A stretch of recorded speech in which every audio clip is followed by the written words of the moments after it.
Bene, iniziamo. Benvenute e benvenuti a questo appuntamento di oggi. Intanto benvenuti a Stella e a Ernesto e a Sandro Montigi.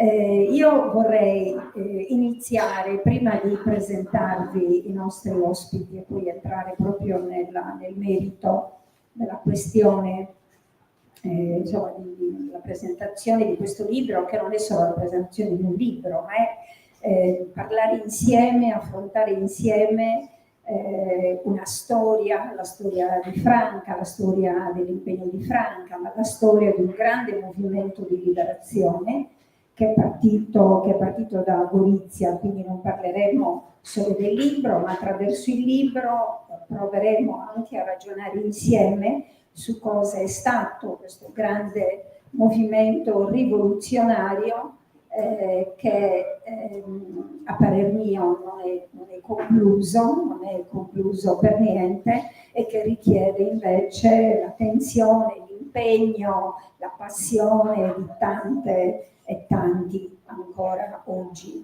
forse ancora di più. E quindi volevo leggervi, prima di presentarvi i nostri ospiti, alcuni stralci dell'introduzione di questo libro molto importante di Ernesto Venturini, a cui ha collaborato anche Stella Goulart, giusto per inquadrare la questione, per ricordare Franca. Chi era Franca Ongaro Basaglia? Franca Ongaro è stata una intellettuale che ha inciso profondamente sul pensiero scientifico e culturale del suo tempo, non solo come attiva protagonista del processo di deistituzionalizzazione psichiatrica, ma anche come studiosa, animatrice, militante e rappresentante politica, con uno sguardo critico e innovatore, e con una pratica coerente e determinata ha affrontato le tematiche della diversità e della disuguaglianza psicosociale. Per dare a questa donna un doveroso riconoscimento, ci proponiamo con questo libro di far conoscere il suo percorso esistenziale e professionale e di dimostrare l'attualità del suo pensiero. Lo facciamo proponendo alcuni suoi scritti, riportando testimonianze e documenti e condividendo alcune nostre considerazioni. Ernesto è un medico psichiatra, tra i principali collaboratori di Franco Basaglia, prima a Gorizia e poi a Trieste. Nel 1987 arriva a Imola e l'anno dopo dà vita al progetto Valerio, con cui avvia il percorso di superamento dell'ospedale psichiatrico di Imola. Io conoscerò Ernesto Venturini in quegli anni. Poi ti chiederò di parlarci del progetto Valerio, magari di ricordarci un momento.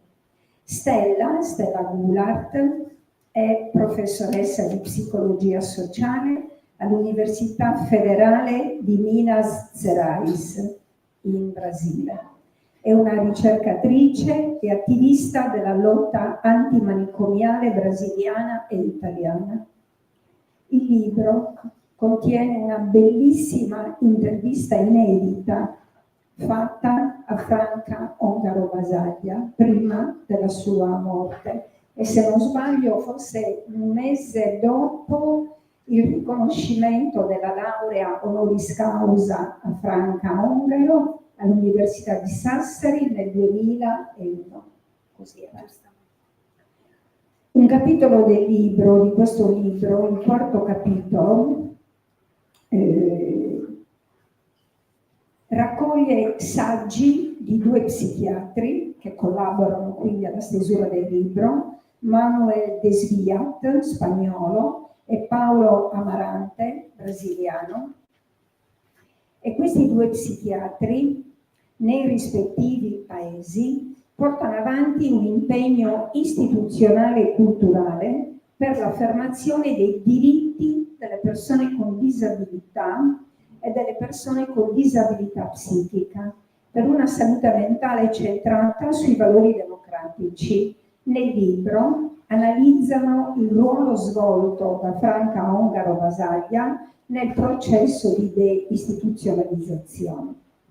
Alessandro Montigi, lo conoscete tutti, Alessandro è uno psichiatra, è stato con me fondatore dell'ASARP nel 1986, ha diretto il centro di salute mentale di Ales, il centro di salute mentale di Cagliari Ovest e, poco prima di andare in pensione, il centro di salute mentale di San Luigi. Ecco, io inizierei dando la parola a Ernesto Venturini.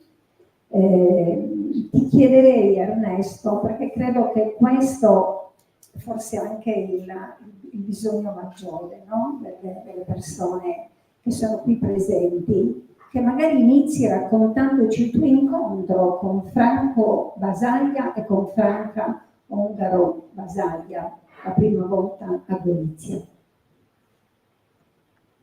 Buonasera, mi sentite? Sì.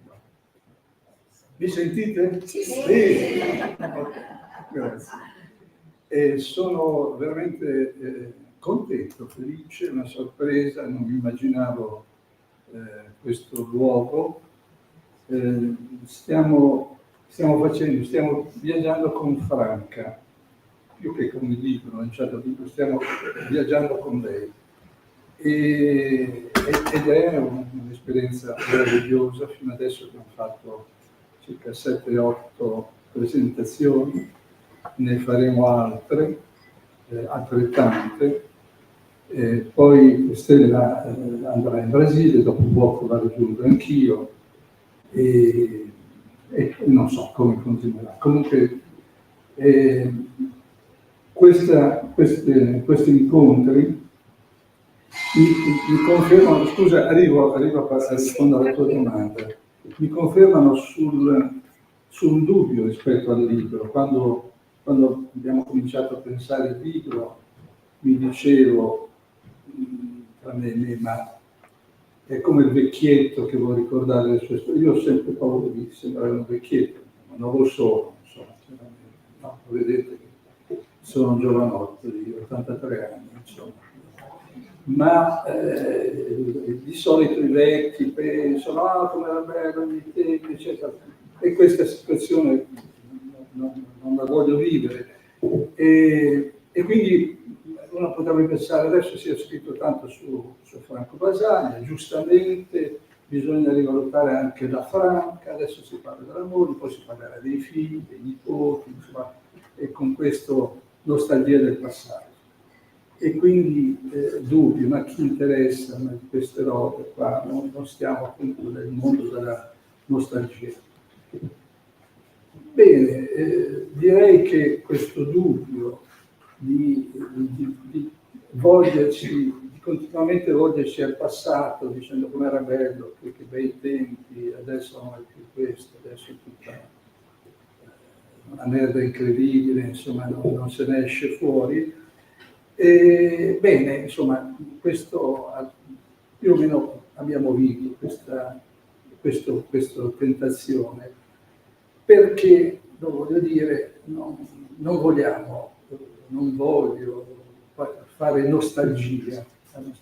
Qua il problema è mantenere una memoria, e la memoria è cosa molto diversa dalla nostalgia. La memoria di eventi così importanti che abbiamo avuto noi, voi, la possibilità di vivere, e questo deve essere fatto, perché la memoria appunto non è come la nostalgia, l'idea, l'illusione, la memoria è, in questo caso, illumina il presente, trasforma il presente. In questo caso parliamo di una memoria, di una utopia della realtà. Questo è anche l'ultimo libro che Frank stava cercando di pubblicare le morta prima. Stiamo parlando di un'utopia che non è anche questa un'illusione, è un'utopia che si fonda sul presente e trasforma il presente. E mentre c'è, no?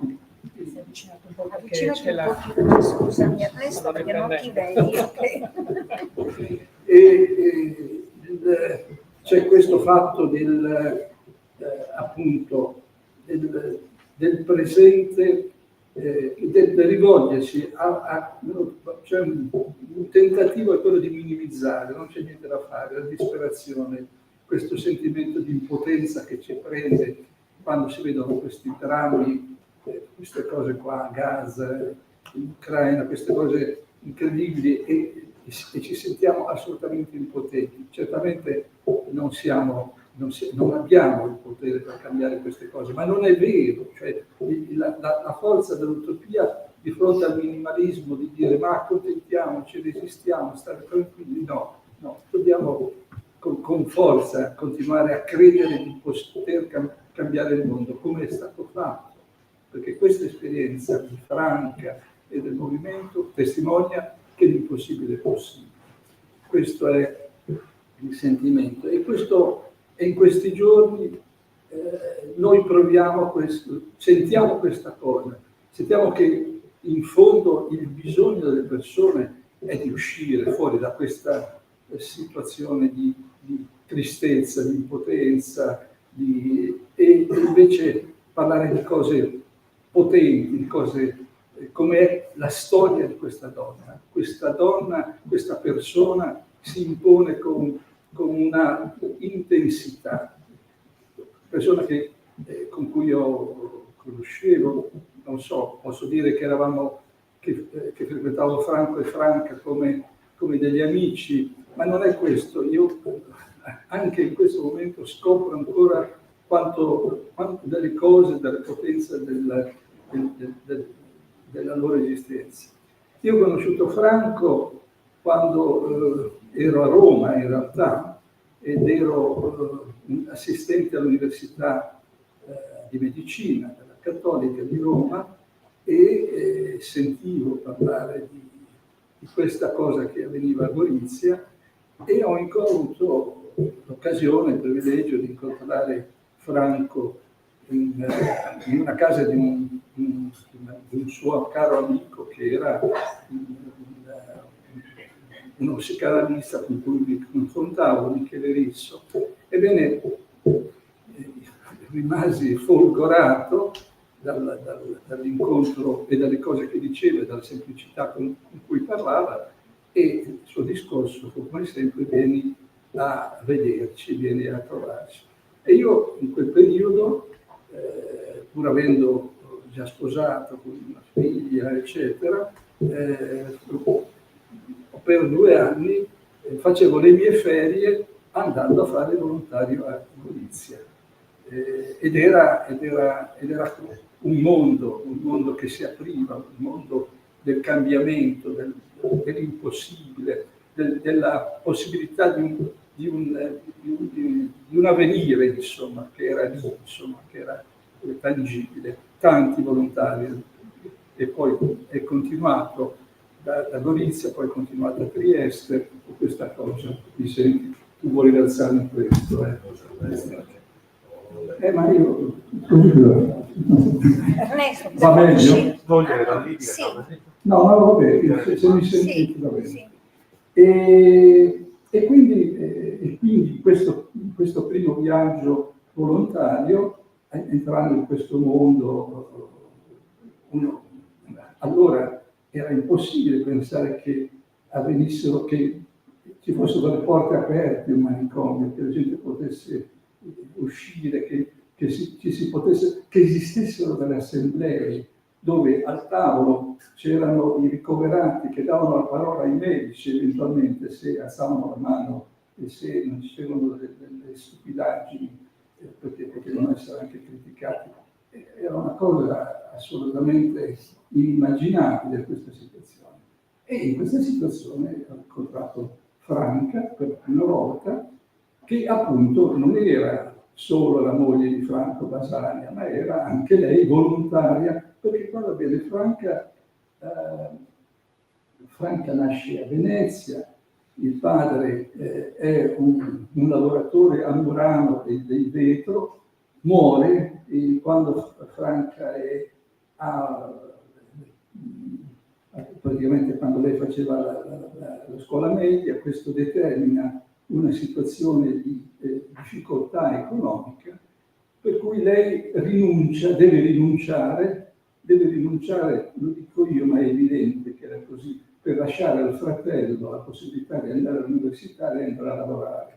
Il fratello diventerà uno scrittore anche famoso, lei avrebbe voluto essere una scrittrice, ma rinuncia e rimane a fare la datilografa. E poi incontro incredibile il fratello di Franca, che è quello che diventerà uno scrittore, è stato imprigionato per la sua attività antifascista e anche Franco Basaglia è stato imprigionato per attività antifascista e loro due si incontrano, si parlano e quando c'è la liberazione escono dalla prigione, il fratello di Franca presenta, dice Franco, questa è Franca, Franca, questo è Franco, e lì, ok, hanno fatto, e nasce il grande amore. Vedete com'è semplice, poi noi ci facciamo le storie, dovrebbe essere chissà che cosa, invece nasce così, Franca, Franco.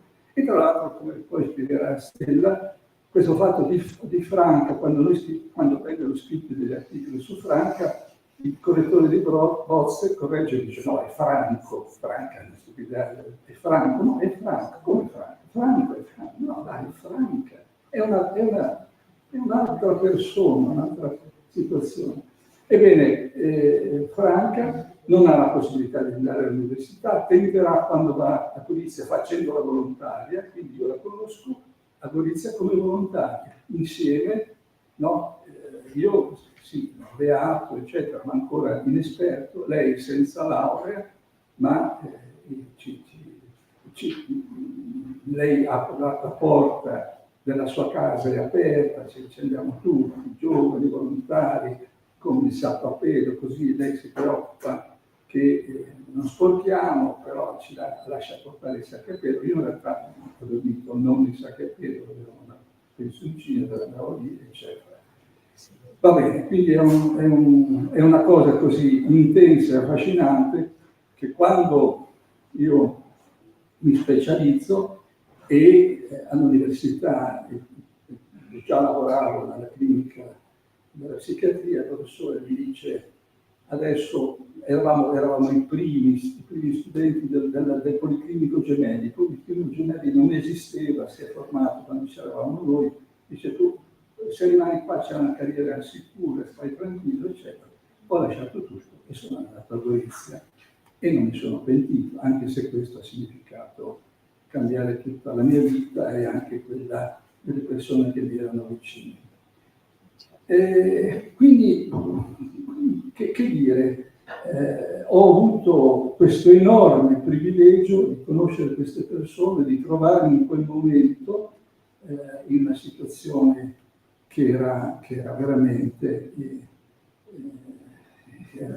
straordinaria, la gente credeva veramente alla possibilità del cambiamento. E negli anni 70, quando poi siamo andati a Trieste, il cambiamento si è realizzato. Nel libro ho cercato di fare la biografia della Franca, che è abbastanza importante, corposa nella prima parte del libro, con due chiavi di lettura. Una è fare in modo che attraverso le citazioni si sente lei che parla, quindi cercando di renderla viva, vivace, ma devo dire la realtà che la Stella mi ha fregato, perché l'intervista che lei ha fatto a Franca è molto più potente, nel senso che manifesta con una straordinaria intensità l'umanità di questa intellettuale, no?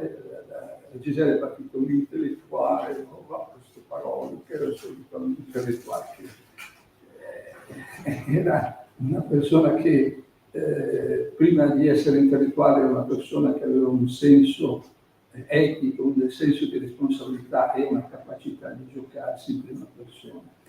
E l'altra cosa è quella di collocare questa storia negli eventi di quegli anni, gli anni 60, gli anni 70, gli anni 80, 90, anni di grandi cambiamenti. Gli anni 70, e faccio una nota lì, è impressionante, sono state fatte circa, adesso vado a spalla, ma potete controllare nel libro, un 50-60 riforme. Gli anni 70 sono gli anni della riforma, lotta delle donne per l'aborto, si inserisce il discorso del divorzio che non esisteva, parte la possibilità di apertura dell'università anche a chi non era, che non veniva dai licei, quindi si apre l'università alle classi popolari, lo statuto dei lavoratori, cioè in quegli anni veramente c'è questa grande, no, idea che quelli che sono stati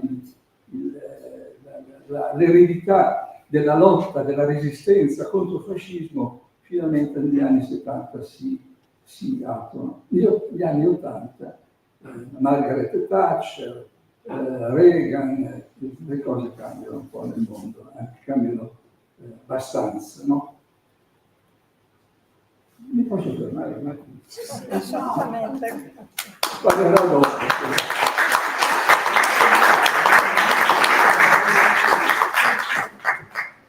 E così mi rimane il suspense, sì. Cosa poteva dire lui di così importante? Non lo dico. Rimane la curiosità. Poi ti ridiamo la parola, tranquilla. Stella, tu hai realizzato questa intervista veramente bella, meravigliosa con Franca, c'è questo dialogo tra due donne così, cioè, mi è sembrato anche così molto spontaneo, no? Molto sincero, cioè, Franca non ha avuto, ho letto, proprio nessun problema a parlare di sé, a dire anche delle cose, no? Che molto personali, no? Anche della sua vita. E quindi raccontaci il tuo incontro con Franca e anche lo scopo, cosa hai pensato, cioè quando hai deciso di fare questo lavoro, cioè, perché hai deciso di intervistare Franca? La conoscevi già? Che cosa sapevi di lei? Ok, bene, vi saluto a tutti. È una situazione interessante questa mia. Prima di tutto devo dire che questo libro nasce in Brasile. Questa non è che sia poca cosa, no? Perché l'idea di pensare Franca, di studiare Franca, di ripresentare Franca, è un'idea che riguarda, che ci fa pensare a una lunga storia di questi rapporti tra Brasile e Italia.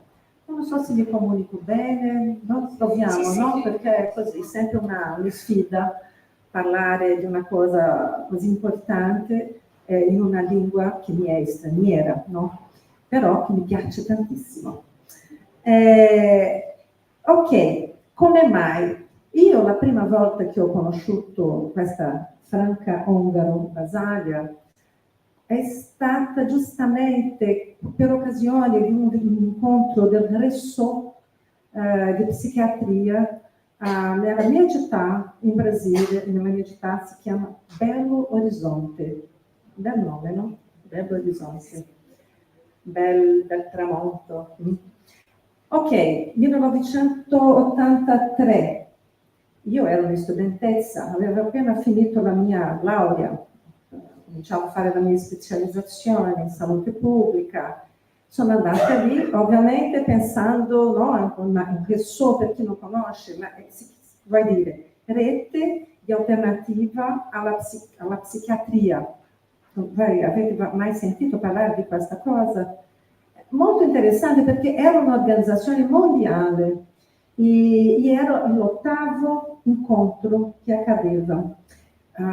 Cominciava a accadere nell'America Latina, Messico, Brasile, pochi anni fa. Prima è nato a Bruxelles, una cosa molto europea, che coinvolgeva quelli famosi antipsichiatri, no?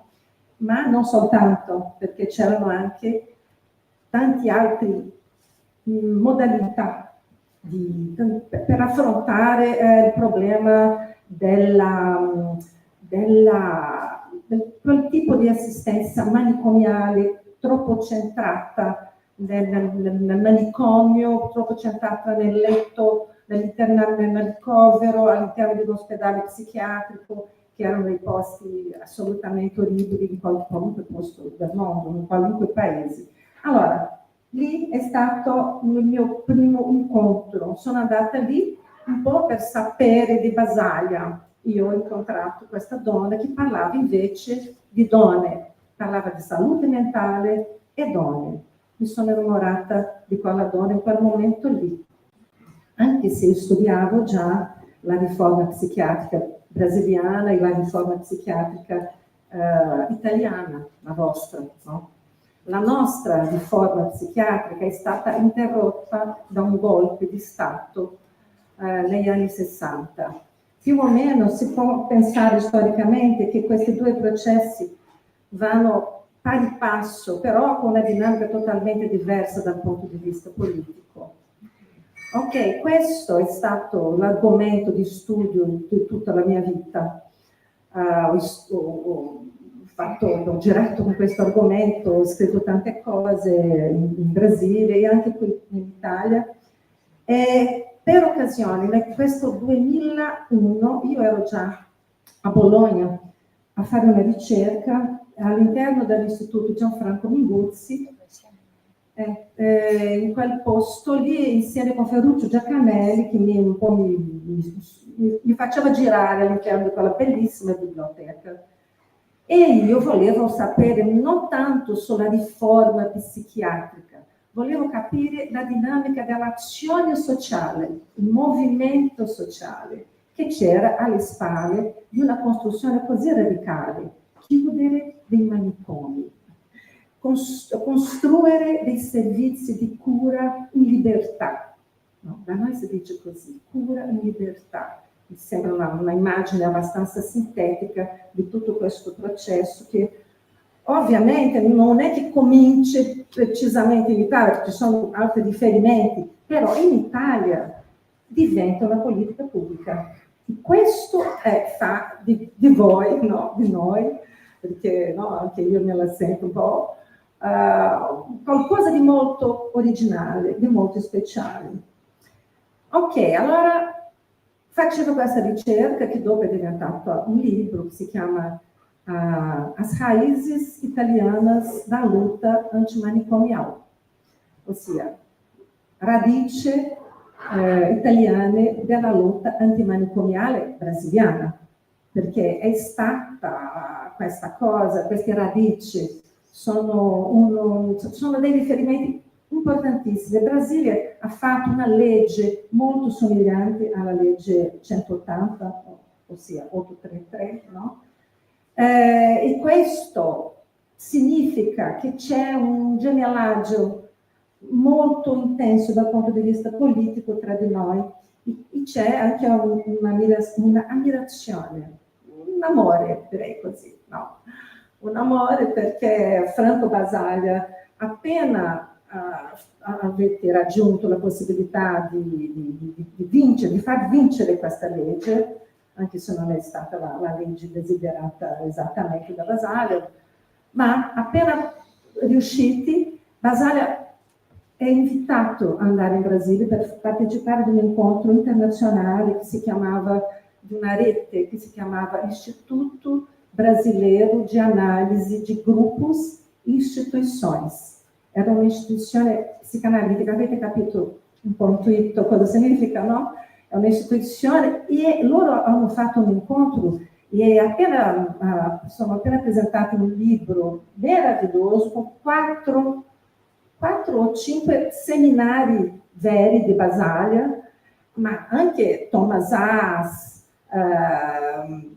ricordami con altri nomi, Castel, Guattari, ossia tanti altri critici delle istituzioni sociali.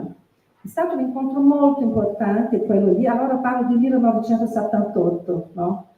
E Basaglia, dopo quel momento, quando lui ha girato a Rio de Janeiro, però lui subito capisce la situazione di disuguaglianza e la intensità del momento politico, dove cominciava a sciogliere, per dire così, questa dittatura, no? con tanti conquisti della società civile brasiliana. E lui si innamora di questo Brasile, voglio conoscere quello che stava succedendo nella mia città, Belo Horizonte, ossia Rio de Janeiro, Belo Horizonte, São Paulo, è il giro che Basaglia fa, che dopo diventa un libro molto bello che si chiama in italiano Conferenze Brasiliane, non so se voi avete già sentito parlare, è bellissimo, è stato tradotto in tantissimi idiomi, penso che siano 10, abbiamo già raccontato questa cosa, però in Brasile no, in Brasile c'è un altro titolo, che adesso proviamo a riprendere, a fare una nuova versione di questo libro in Brasile, che si chiama Psichiatria alternativa contro il pessimismo della ragione, l'ottimismo della pratica. E questo è il titolo che dopo è diventato Conferenze Brasiliane, no? È interessante questo giro di parole, come mai le cose accadono. Ossia, per farla un po' in poche parole, no? Perché sono anni di lavoro, di studio, ero in Italia per studiare, pagata dal Ministero dell'Educazione brasiliano, perché era una cosa che era importante come informazione. E ho fatto tantissime interviste. Non vuol dire che tutte queste interviste sono state così belle. Ho vissuto delle situazioni abbastanza difficili, perché la intervista, non so se voi avete già fatto, è una metodologia molto così, non si sa mai. Sono stata molto fortunata, anche perché sono arrivata da questa signora che ha fatto un giro in 20 anni, ha fatto un giro dalla condizione di casalinga, senza nessuna formazione, nessuna laurea, una dattilografa, non una segretaria, alla condizione di senatrice. E è stata lei quella che ha fatto in modo che la legge fosse messa in realtà, no? Lei che ha fatto il progetto oggettivo di regolamentazione della legge. Senza la regolamentazione una legge muore. Allora, e questa è una cosa che mi ha colpito tantissimo. Come mai non si parlava di quella donna in tutti quei libri che c'era lì quella biblioteca? Ossia, quando sono arrivata da lei, ok, volevo sapere di questo processo, la riforma psichiatrica, il movimento, come mai, che idea è quella, chi era coinvolto, però piano piano, molto gentilmente, questo si vede nell'intervista, lei mi fa vederla. E così nasce una ipotesi di coinvolgimento anche del movimento femminista italiano in questa storia. E ho fatto questa intervista, la intervista è rimasta per 25 anni nel mio archivio personale, con le altre interviste, con altre cose, con altri documenti che ne ho all'interno dell'università, quando compare questa idea che arriva prima, no, di un amico spagnolo, come ha detto Ernesto Desviat, a un invito direttamente a Ernesto. Ernesto mi invita perché si ricorda di questa intervista e si ricorda di questo pensiero che avevo, questa idea di collegare la Franca con il movimento femminista, e si apre così veramente una discussione molto interessante che arriva a coinvolgere Paolo Marante, che è un editore importante con il quale io avevo già lavorato anteriormente. Allora, è stata così la cosa, no? Che è girata. Per questo dico che il libro nasce in Brasile e mi sembra che sia invece, Ernesto, mi piace così tanto parlare di lei come intellettuale, sì. Sai, perché ogni tanto non è che le donne, la sensazione che abbiamo è che è come se le donne, che dire questa donna qua è una intellettuale, presentarla così come un insight brillante, non sia il modo giusto di affrontare la presenza e la grandezza di una donna, ok? Lei lo merita, lei lo merita. Lavorando su questo argomento del femminismo e che dopo ho ripreso l'argomento, Basile parlava già di questa cosa di conferenze, in questo libro, conferenze brasiliane, ma io non avevo mai fatto attenzione a questo elemento. Sapevo che era importante il movimento operaio italiano negli anni 60, 70, sapevo che il movimento studentesco era molto importante, ma non mi rendevo conto di quanto è stata importante la partecipazione, il cambiamento all'interno della cultura italiana che riguardava la lotta delle donne. E attraverso di questo si apre una finestra bellissima, perché la riforma psichiatrica non è così tanto psichiatrica, non è così tanto una riforma, e vuol dire che invece di psichiatri ci sono anche, dobbiamo pensare, ovviamente ci sono psichiatri, cioè ci sono due che hanno fatto parte di questa storia, ma ci sono tanti altri personaggi, ok? Ci sono artisti, ci sono infermieri, ci sono educatrici, ci sono sociologi.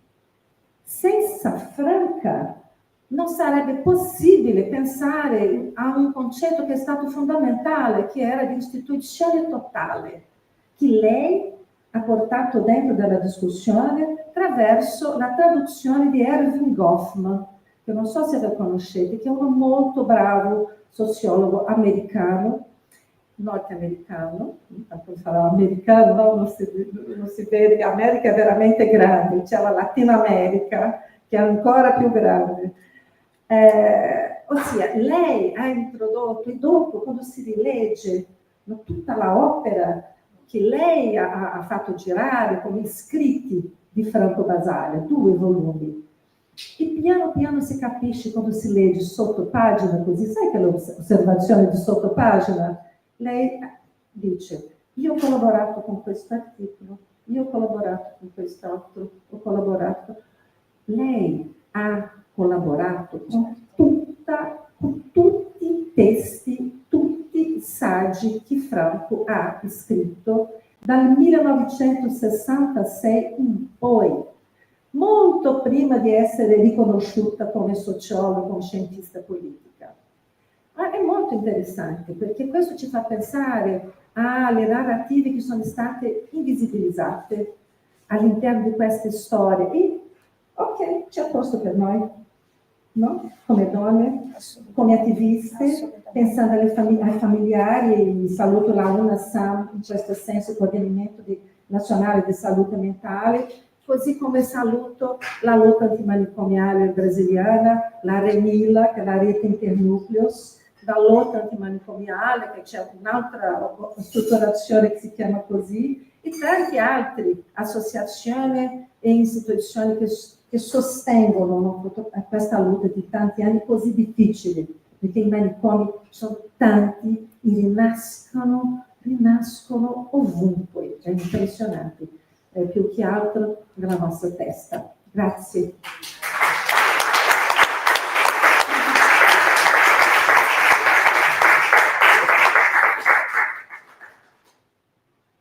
sempre per stare su Franca, no? E quindi conoscere meglio Franca, ricordare insomma il lavoro di Franca. Nell'intervista con Stella, Franca parla del coordinamento nazionale delle associazioni dei familiari.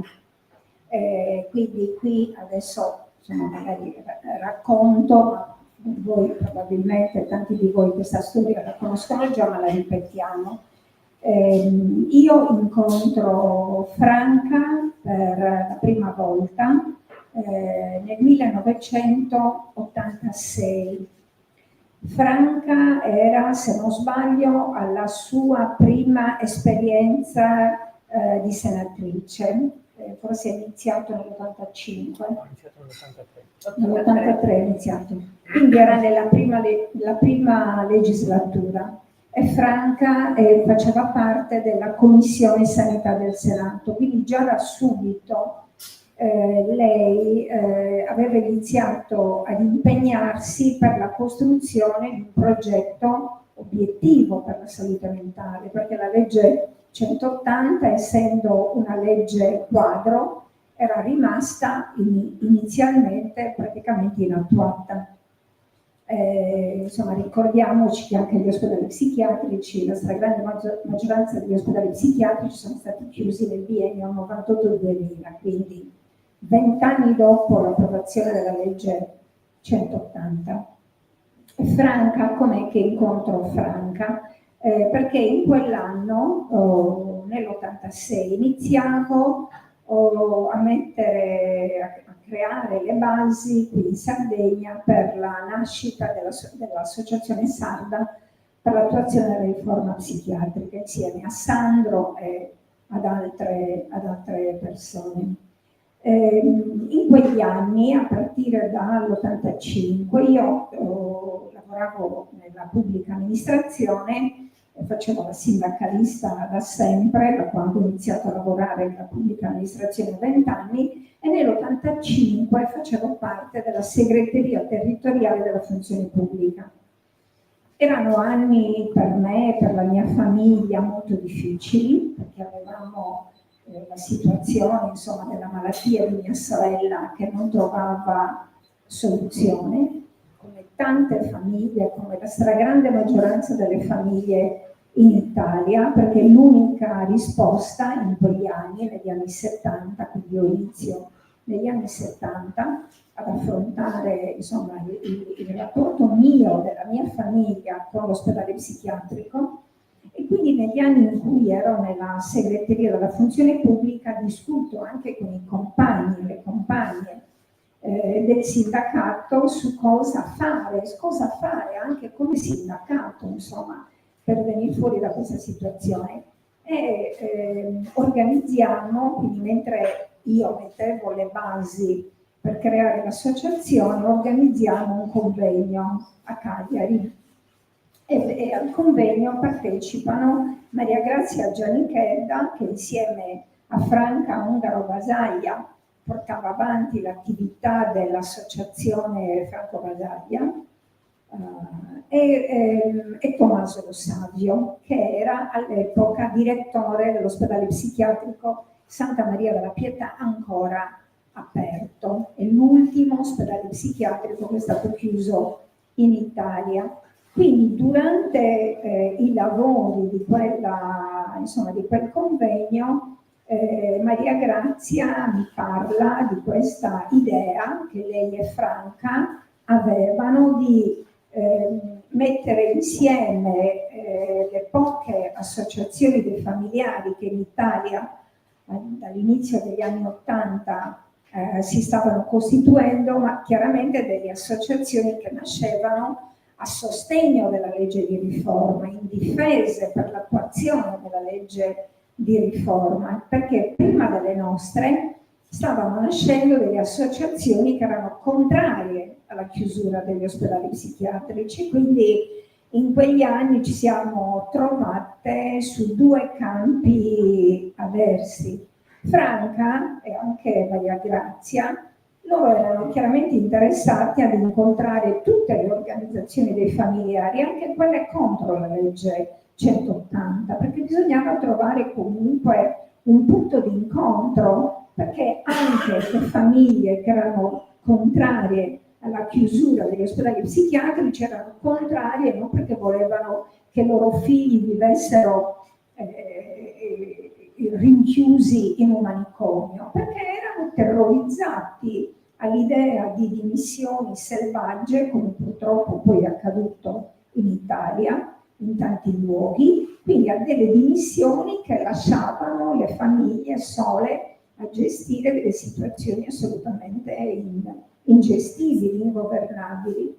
E quindi Franca e Maria Grazia, dopo un incontro, se non sbaglio, dell'85 che si era tenuto a Trieste, provano a mettere insieme queste prime associazioni dei familiari che si andavano a costituire proprio per, insieme a Franca e all'associazione Franco Basaglia, portare avanti una battaglia politica e sociale per la piena attuazione della legge di riforma, per non lasciare nessuno abbandonato, ma per accelerare questo processo di superamento degli ospedali psichiatrici. Il primo incontro lo facciamo nell'86 nella sede della sinistra indipendente, perché Franca era una senatrice della sinistra, nella lista della sinistra indipendente. E quindi da lì inizia, eravamo solo donne, tutte donne, io tra l'altro ero la più giovane del gruppo, e in questo gruppo di donne eravamo sorelle e madri di persone con problemi importanti di salute mentale.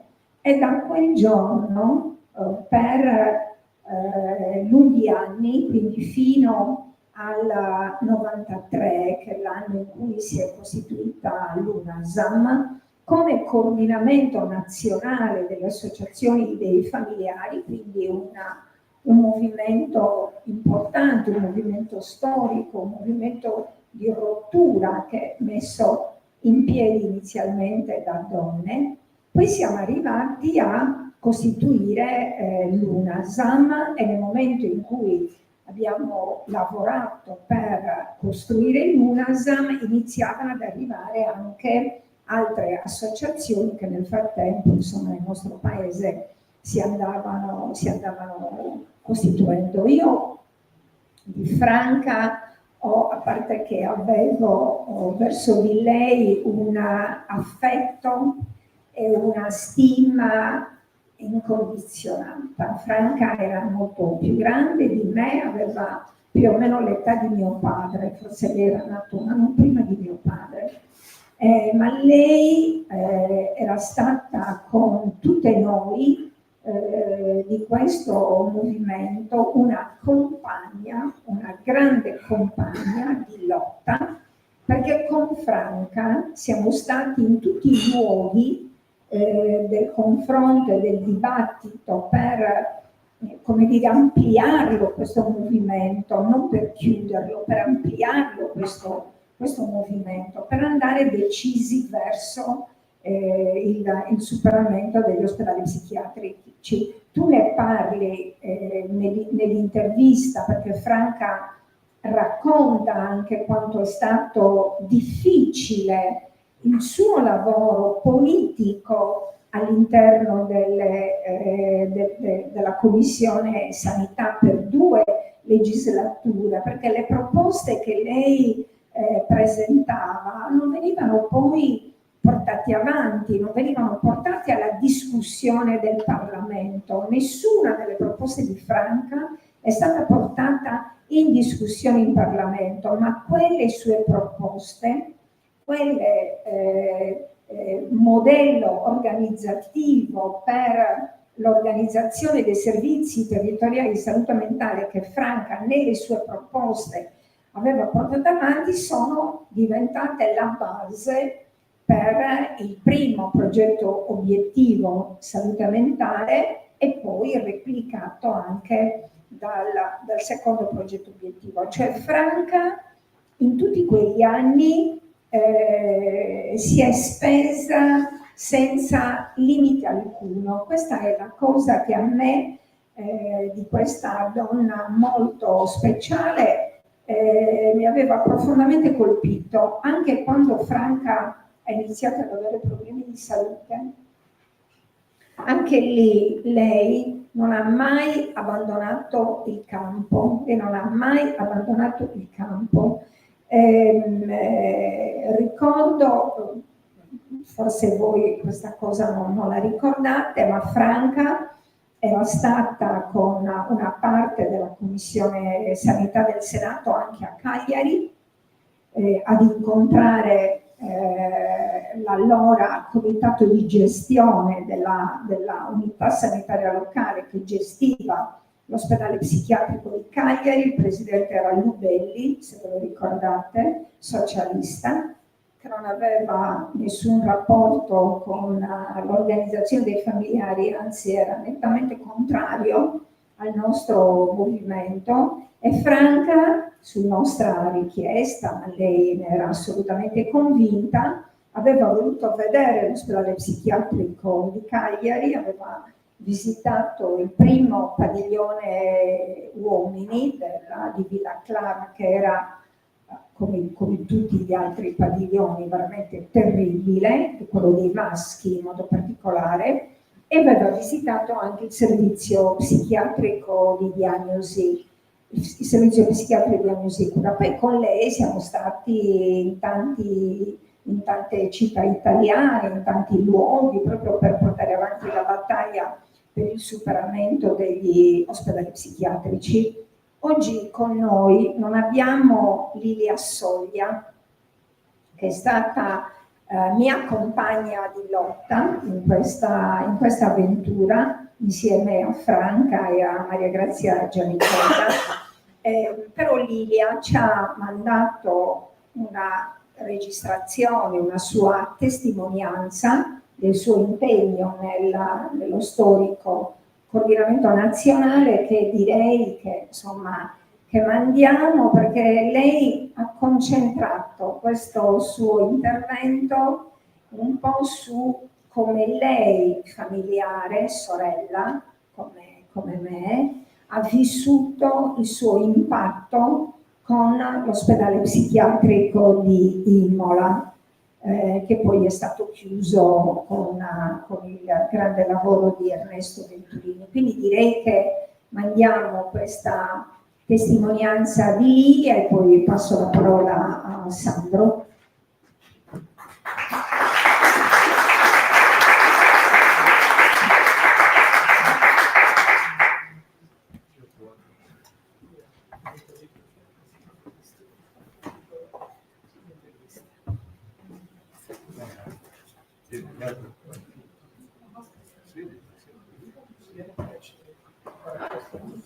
Saluto tutti i partecipanti all'incontro. Condivido molto la frase di Franca con il titolo "Non esiste libertà se non un legame che ci aiuta a lottare contro ciò che ci divide".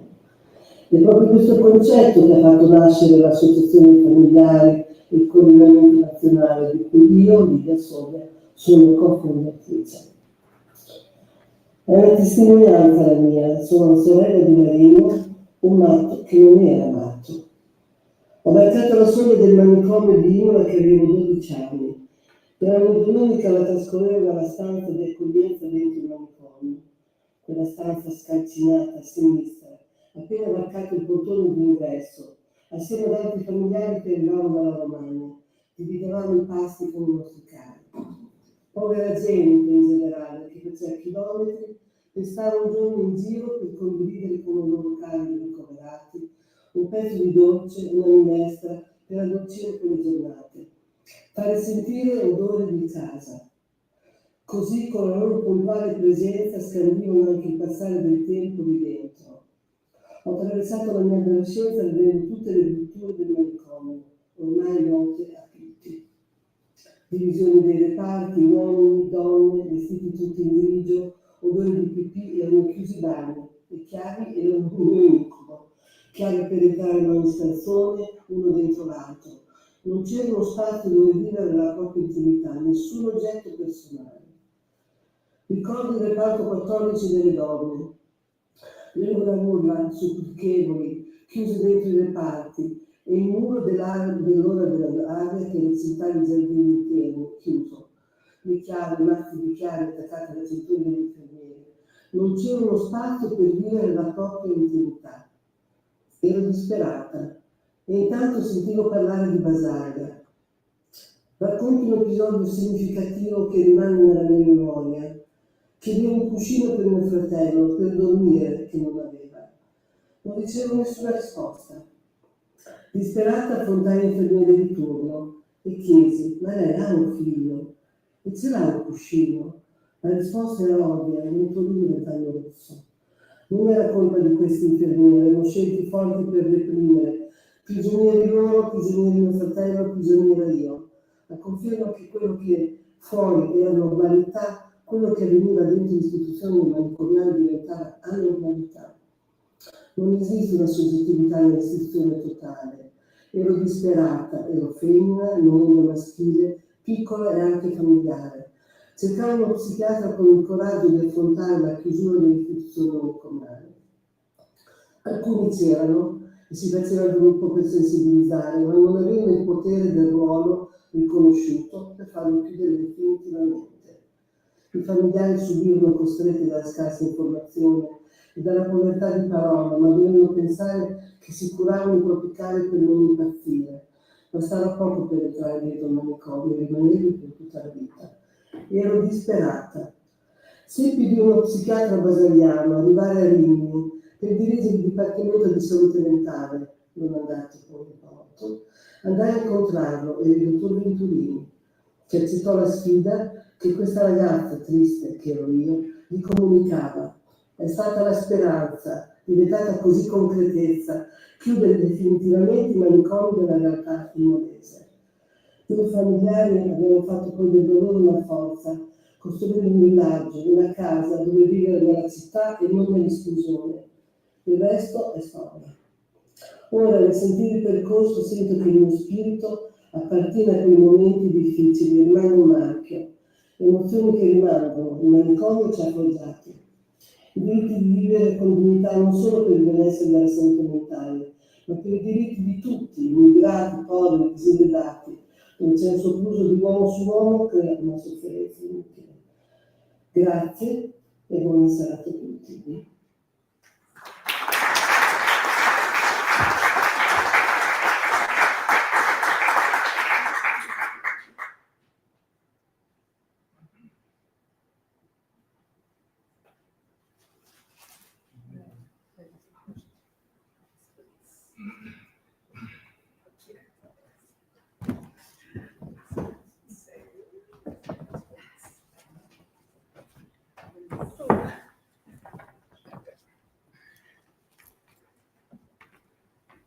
Grazie a Lilia per questa sua testimonianza sempre preziosa. Sandra Montici.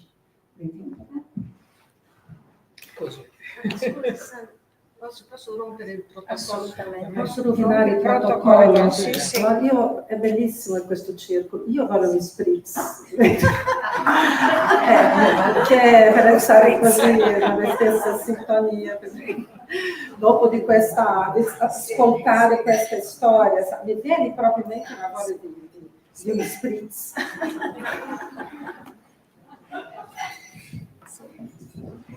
Allora, salve a tutti e grazie per essere venuti qui in questo pomeriggio caldo, sapendo anche che ci sono altre iniziative importanti sulla Palestina, per cui molte persone intenzionate a venire, però ovviamente il problema di Gaza è quello che è, quindi hanno preferito andare lì. Ma io penso che siano due iniziative, tra virgolette, complementari. Noi abbiamo ancora Gaza e sappiamo quanto è importante.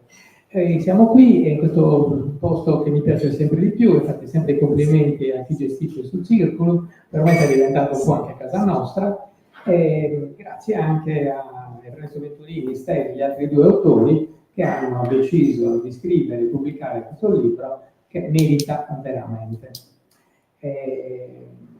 E questo è il terzo libro che recentemente presentiamo qui a Cagliari.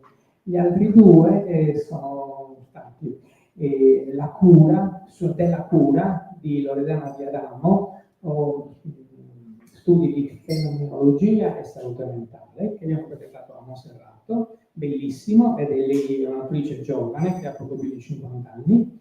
E poi sempre qui, poco tempo fa, abbiamo presentato la salute mentale e politica, l'autore Piero Cipriano, un collega ancora abbastanza giovane anche lui rispetto a noi. E questo cosa vuol dire? Vuol dire che la trasmissione generazionale di quelli che sono i valori, l'interesse e la lotta per un modo migliore per mantenere viva l'utopia della giustizia, della solidarietà, dell'uguaglianza, della libertà, c'è questo, si chiama questo passaggio di mano, e di questo è veramente bellissimo e ci fa ben sperare. Franca Ungaro Basaglia, per me, adesso dico anch'io come l'ho conosciuta, perché insomma ci sta. Io ho fatto gli anni dal secondo anno della medicina sapendo che mi interessava fare psichiatria, e quindi ovviamente in quegli anni, sto parlando degli anni 74, 75, 76, 77, 78 e 79, l'anno in cui mi sono laureato, noi leggevamo molto quello che i basagliani scrivevano soprattutto su Fogli di Informazione, che era la rivista di psichiatria democratica, curata da Paolo Tranchina.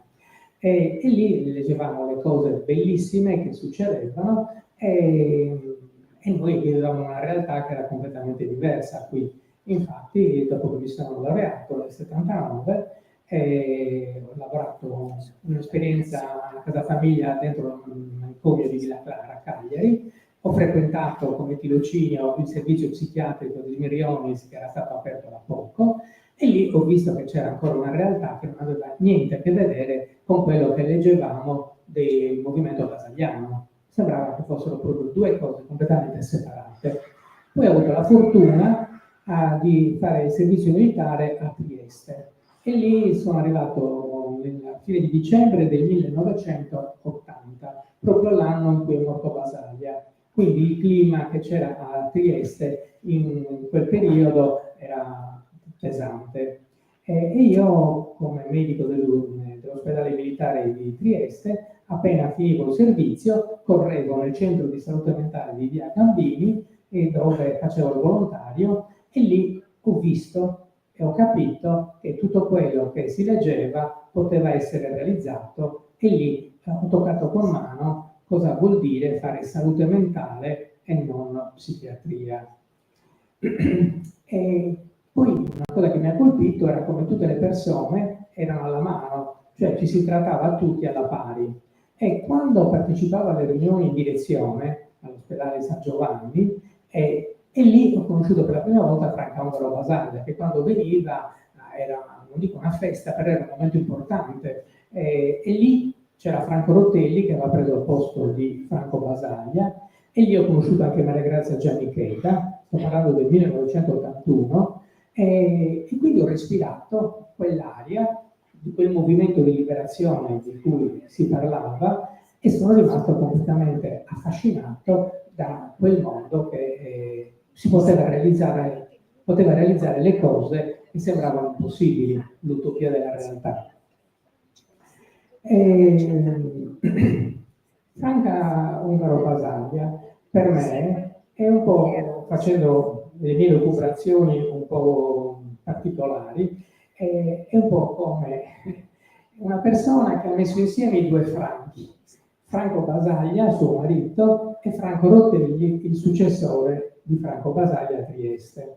Perché dico questo? Perché praticamente lei si è sposata nel 1953 e quindi sino all'80 ha vissuto 27 anni con Franco Basaglia e ha collaborato a produrre con lui, praticamente, teoricamente, tutto quello che è una cosa poderosa, che leggendo questi libri ci rendiamo conto dell'importanza degli studiosi, degli intellettuali, e di un livello assolutamente elevatissimo. E poi, morto Franco Basaglia nel 1980, sino alla sua morte, quindi per altri 22 anni, lei è morta nel gennaio del 2005, quindi per altri 24 anni, ha collaborato fortemente con Franco Rotelli. E se oggi possiamo parlare della 180 e di quello che si è cercato nelle condizioni più disperate di fare, è grazie a questi tre: Franco Basaglia, Franca Ongaro e Franco Rotelli. La mia fantasia, un po' mi vergogno, però qui la dico, è come la storia della molecola dell'acqua, no? Ci sono due H e un O che li unisce. Ecco, io vedo Franca Ongaro che è stata capace di mettere insieme questi due grandi uomini che sono gli artefici principali con lei di quello che poi è successo e sta ancora succedendo. Ovviamente oltre a questi tre ci sono tanti altri: Ernesto, Maria Grazia Giannichetta, Giovanna Gaglio, Pepe dell'Acqua, insomma, tantissimi. Però secondo me questi tre, questa triade, è il nucleo principale che ha permesso che l'Italia abbia fatto quello che ha fatto. Dopodiché mi fa piacere anche a me testimoniare qualcosa inedita, in qualche modo, di Franca Ongaro Basaglia, perché dopo l'esperienza triestina io ho avuto la fortuna di lavorare ad ALES. ALES era forse la più piccola unità sanitaria locale della Sardegna, con poco più di 20.000 abitanti distribuiti in 25 paesi, e qui saluto Tonina Concu che ha partecipato in quegli anni all'esperienza di quel centro di salute mentale che ha avuto una sua importanza. E in quella realtà io sono stato assunto come aiuto a neanche 30 anni per attivare il centro di salute mentale che non esisteva, perché Oristano era senza ospedale psichiatrico e quindi queste unità sanitarie locali nate in quegli anni erano completamente prive di qualsiasi servizio di assistenza psichiatrica. Quindi io fino all'83-84 inizio a costituire il centro di salute mentale di ALES, e lì c'era un presidente molto bravo, Antonio Bianco, che aveva aderito convintamente allo spirito della 180 e quindi ci ha dato molto spazio libero e molta fiducia e ci ha permesso di fare tante cose, tra cui un convegno importante nell'ottobre dell'85, quindi stiamo parlando esattamente di 40 anni fa. Il convegno è intitolato L'assistenza psichiatrica pubblica in Sardegna dopo la riforma, ottobre 1985. Parteciparono a questo convegno durato 2 giorni ad ALES Franco Rotelli, che partecipò attivamente, molto generosamente, a questi 2 giorni di lavoro, e Maria Grazia Giannichetta, che tra l'altro presentò in quell'occasione i primi risultati dell'indagine del Censis su 4 regioni pilota, tra cui c'era la Sardegna, e Rocco Canosa, che è un altro del movimento basaliano. In quel convegno parteciparono praticamente tutte le persone che in Sardegna avevano avuto a che fare, ancora avevano a che fare con l'assistenza psichiatrica, per cui c'erano le persone che lavoravano ancora in ospedale psichiatrico, c'erano quelli che lavoravano nei servizi psichiatrici di diagnosi e cura, e c'erano quei pochi giovani come noi che iniziavano a sperimentarsi nei servizi territoriali. E grazie al sostegno dell'unità sanitaria locale di ALES riuscimmo a pubblicare gli atti in questo volume qua, che presentammo nel giugno del 1987. E Franca Ongaro, che in quel periodo era molto impegnata, come ben dicevano tutti gli altri, ci ha regalato non così una prefazione, ma proprio un intervento introduttivo del libro degli atti. E in questo intervento introduttivo, datato gennaio 1987, lei inizia mettendo insieme 2 avvenimenti. Uno che in un convegno a Torre Pellice nel dicembre dell'86 il neoministro col secondo governo Craxi, Don Acaten, si era pubblicamente dichiarato contrario alla riforma, all'abolizione della 180, mentre era favorevole a rispettare la legge 180. Perché era importante questo? Perché dall'81 sino a gennaio 87, stiamo parlando di quando Franca Ongaro scrive questa introduzione, non era stato che un succedersi incredibile di disegni di legge di tutti i partiti che avevano votato la 180, perché la 180 venisse riformata o abolita. Veniva definito un decreto legge giacobino, troppo estremista, irrealizzabile, e dicevano di tutti i colori, e i disegni di legge presentati in quel periodo erano tutti contro la 180. Per cui un ministro che pubblicamente si dichiara contrario all'abolizione della 180, ma favorevole alla sua attuazione, Franca Ongaro dice è una bella notizia. E la mette insieme a un altro fatto di cui accennava Gisella prima, che proprio in quel periodo si stava costituendo il coordinamento nazionale delle associazioni di salute mentale che chiedevano con forza l'attuazione della 180.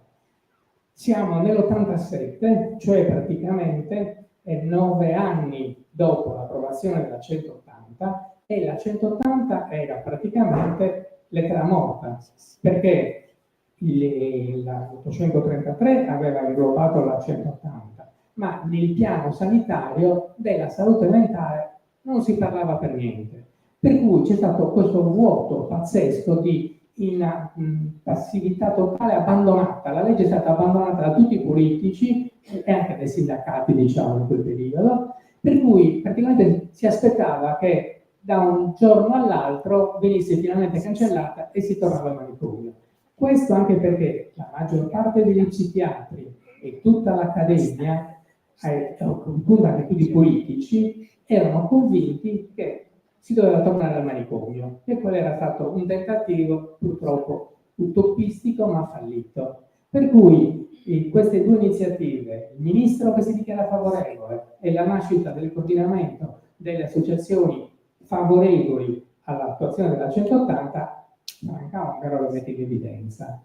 E lì racconta di come, se si vuole attuare la 180, bisogna mettere a fuoco alcune questioni, perché esistono dei diritti che spesso sembrano inconciliabili e che si oppongono. Il diritto del malato di essere curato nel rispetto della sua dignità, dei suoi diritti nella libertà, e il diritto dei familiari di essere sostenuti quando con il coniuge, con il familiare, col parente che sta male, non ce la fanno più e non possono essere abbandonati e lasciati così senza nessun aiuto e sostegno.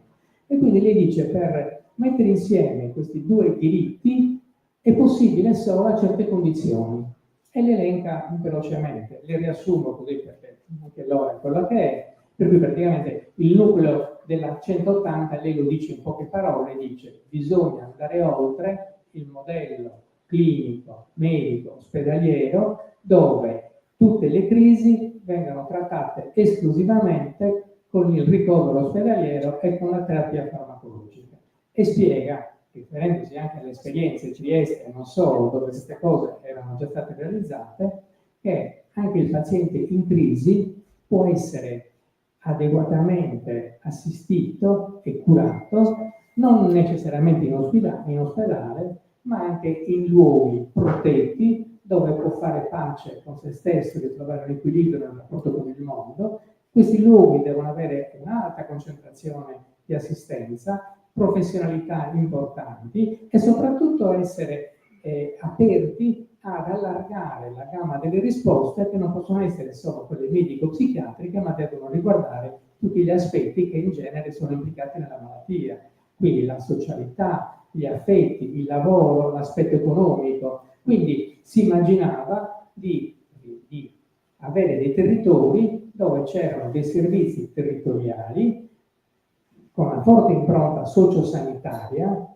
dove le due cose non venivano separate e dove le persone potevano essere messe nelle condizioni di uscire dalla crisi e superare in qualche modo il momento di difficoltà.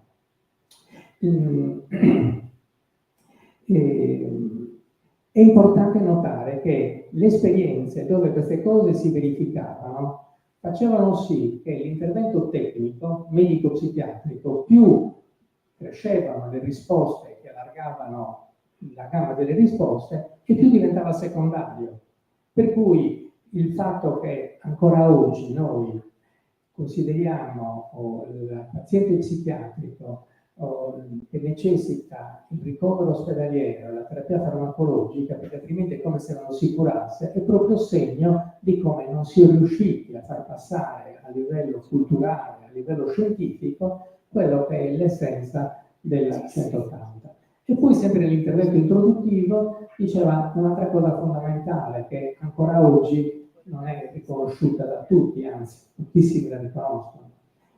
Il trattamento sanitario obbligatorio affermato dalla 180 non impone che gli operatori debbano prendere in custodia il malato, anzi è il contrario, dice che gli operatori sono costretti a confrontarsi con la persona che si ritiene aver bisogno di cure. Quindi è proprio l'opposto. Oggi il trattamento sanitario obbligatorio purtroppo è una piaga e qui bisogna rifarsi anche alla presentazione dell'altro libro con Piero Cipriano, dove forse il movimento di liberazione oggi deve puntare sul superamento del servizio psichiatrico di diagnosi e cura. Tra l'altro, a questo proposito, c'è da dire che nel 1990, sempre ad Ales, avevamo fatto un altro convegno con Pepe Dell'Arco, Maria Grazia Giannichetti e Assunta Signorelli, che ha fatto un bellissimo intervento, e quel convegno del 1990 ad Ales l'avevamo intitolato proprio così: il centro di salute mentale verso il superamento definitivo del momento ospedaliero. Cioè, l'esperienza pratica di chi lavora in un certo modo, di chi fa salute mentale e non solo psichiatria, dimostra che la persona può essere curata, assistita in un modo senza ledere i suoi diritti, la sua libertà e soprattutto con il coinvolgimento della popolazione. E mi fa piacere sempre che ci sia Tonina, che guardo con insistenza, per dire che quel centro di salute mentale in quegli anni era diventato un po' il motore della socialità del paese. E c'erano le donne che andavano a cucinare, che facevano scuole di cucito, o si organizzava la festa del carnevale. Cioè proprio quello che bisogna fare perché la malattia mentale non sia più, come ancora oggi viene considerata, una cosa terribile, è il malato di mente con lo stigma forte di persona inguaribile, incurabile, incomprensibile, quindi pericolosa per sé e per gli altri. In quel modo lì viene diluito e tutti si rendono conto che anche i malati mentali sono persone come noi. Mi fermo qui perché sarebbe bello parlare a lungo, ma Grazie Sandro. Io forse ne ho una copia, però questo sì. Scusa Sandro, perché non c'è? Scusa, perché non ce la facciamo fare? questa è un'idea, io sto attento. Questo anche gli atti delle fogne del 90 che dovremmo pubblicare. Però... Allora, vi voglio spiegare la foto che avete visto. Allora, quella foto l'abbiamo fatta durante all'Università di Sassari, quando è stata conferita a Franca la laurea honoris causa. E quelle 4 persone sono praticamente il nucleo portante del coordinamento, dello storico coordinamento nazionale. Quindi lì ci siamo io, Franca, Maria Grazia Giannichedda, Lilia Soglia e l'altra ragazza è Francesca, che curava per il nostro coordinamento nazionale il centralino telefonico, perché durante una intervista di Maria Grazia al Maurizio Costanzo Show avevamo lanciato questa iniziativa del coordinamento, quindi un numero di telefono a cui le persone da tutta Italia potevano chiamare per denunciare situazioni, per chiedere sostegno, insomma. E Francesca curava il nostro centralino telefonico. Sì, si vede? E questa foto l'abbiamo scattata mentre eravamo lì, c'era anche Ernesto, c'erano insomma tante altre persone durante quella cerimonia, che poi era anche un convegno molto importante. Ernesto? Ancora? Dunque io dichiaro qua che voi non ve ne potete andare via se non fate qualche intervento. Io sono assolutamente, ho bisogno di un feedback, si dice, ho bisogno di sentirvi, cioè un grande bisogno. Dico alcune cose così, senza seguire quello che potevo dire.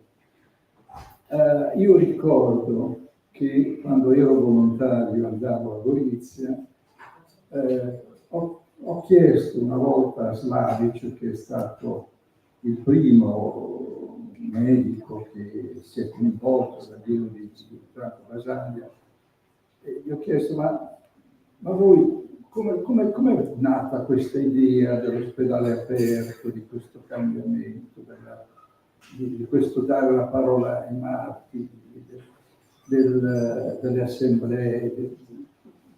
Che cosa avevate in mente? Dove l'avevate studiata? E lui dice, guarda, noi siamo venuti qua, io e Franco, e all'inizio non avevamo niente in testa. Avevamo un'idea precisa, che noi non avremmo mai più legato o chiuso la libertà di una persona, in qualunque situazione questa persona si trovasse. Questa è stata l'unica idea che avevamo, rispettare la libertà della persona, assolutamente, anche se questo significava, non so, stare 24 ore insieme con questa persona, che significava cambiare la nostra vita, ma la cura per noi era rispetto della persona e della libertà. Io penso che questa semplice cosa, quando noi parliamo dei nuovi ospedali psichiatrici, dei servizi psichiatrici della cura, è il parametro. Il parametro è: non si può fare una attenzione, cura, se non nella libertà di una persona. Questo è fondamentale. Poi mi viene in mente un'altra cosa, e dico subito perché la leggo. Giorni fa andavo insieme con questa signora, che tra l'altro è anche mia moglie. Siamo andati in questo viaggio, siamo andati in Toscana, eravamo a San Sepolcro. Sono andato in un bagno, in un ristorante molto, molto carino, e ho trovato, inspiegabilmente, non riesco a capire, un quadretto in cui c'era la frase di Gramsci. La frase era: io odio gli indifferenti. E sviluppa questo discorso per cui una persona deve prendere posizione e deve essere coerente con questa presa di posizione. Una lettera di Gramsci che in questa efficacia non conoscevo. Ebbene, la Franca è sempre stata, dal punto di vista filosofico, si è riferita all'esistenzialismo, a Sartre, ma è sempre stata marxista. È sempre stata una persona che ha coniugato nella sua pratica questo pensiero. La Franca è sempre, insieme con Franco e insieme con tanti altri, è sempre stata un servitore, una servitrice, come Franco, un servitore pubblico. Abbiamo sempre creduto fino in fondo sul servizio sanitario pubblico, no? E tutte le riforme, no, neoliberali che sono avvenute e che vanno nella direzione di distruggere completamente il servizio sanitario pubblico. Se oggi c'è una crisi della salute mentale, della psichiatria, questa è collegata fortemente alla distruzione che si è operata per rispetto al servizio pubblico. Si vuole arrivare al privato, che significa aumentare le disuguaglianze sociali, perché soltanto chi avrà possibilità si curerà, gli altri crepino o come succede a Gaza, come succede nel democratico Stati Uniti, dove ci sono persone che non hanno nessuna possibilità di cura. Quindi Franca è stata una servitrice pubblica.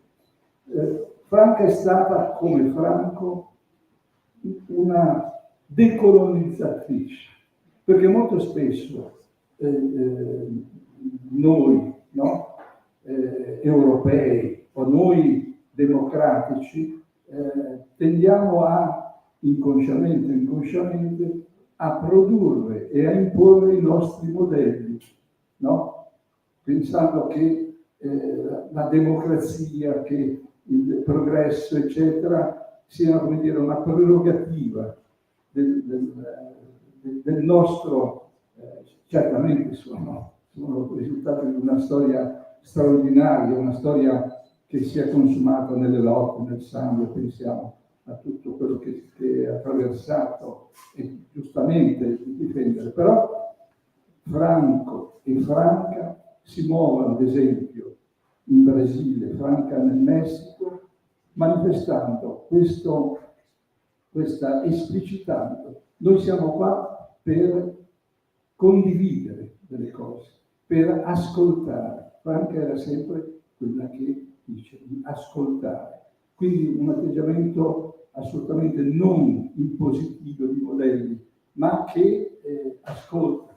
E anche il discorso del suo coinvolgimento nella costituzione delle associazioni familiari partiva proprio da questo. Io ricordo una trasmissione di Gary Renner a Trieste, dove Gary Renner dà la parola a una familiare che parla, discute contro la legge, contro il figlio che è presente, e Franco Rotelli perde la pazienza, dice basta, non ne posso più, è inutile discutere in questo momento, eccetera. Vabbè. Perché c'era anche questo discorso dentro di noi psichiatri progressivi, che le associazioni familiari che rispetto ai progetti di controriforma fossero strumentalizzati, no? Voi fate il gioco, no? del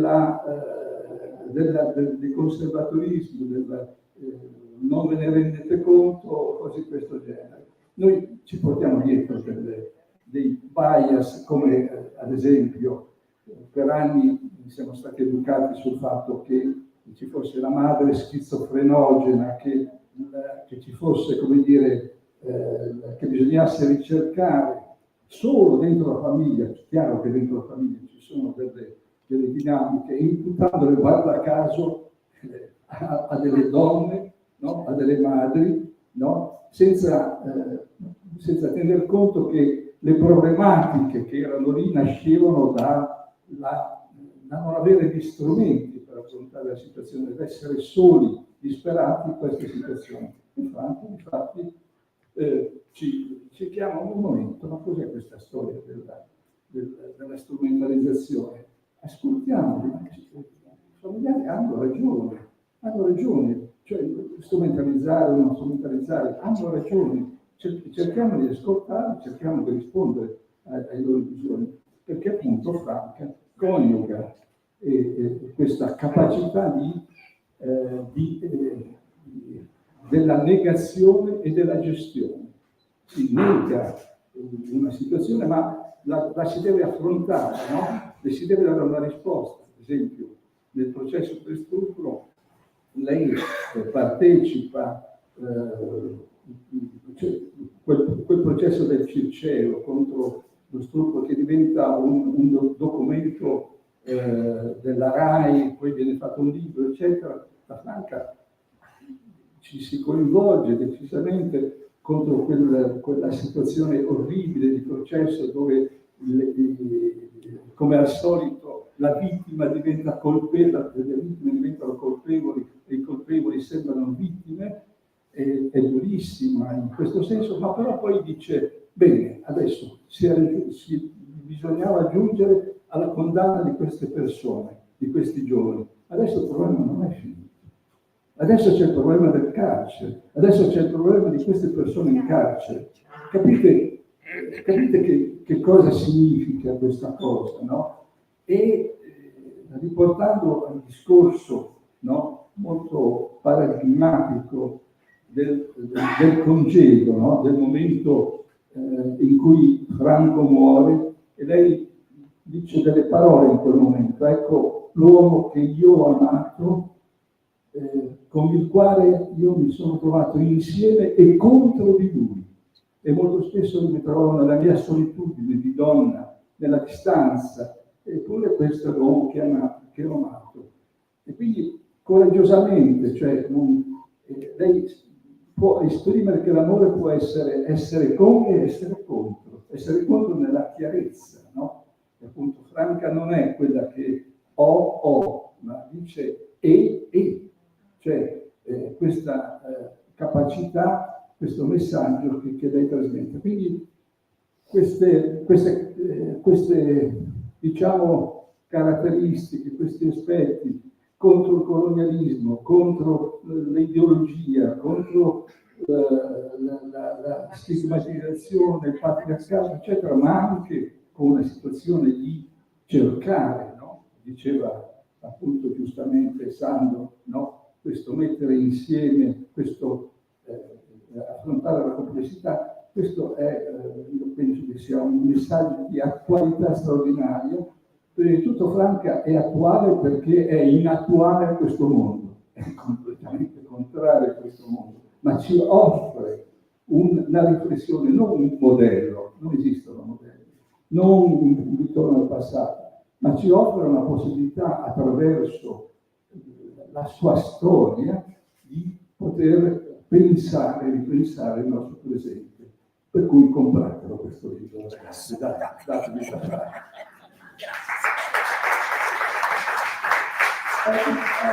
Passo la parola a Stella, però poi aspettiamo le vostre domande o le vostre riflessioni. Wow, avete avuto una pazienza, una capacità di ascolto impressionante. Allora io vi regalo soltanto un pezzettino faccio anche la pubblicità di quello che ho scritto io, che si chiama Franca, la voce svelata, all'interno di questo libro, che c'è, dove faccio la discussione che riguarda il femminismo, la lettura di Franca da questo punto di vista della epistemologia femminista. Ma questo pezzettino è bellissimo.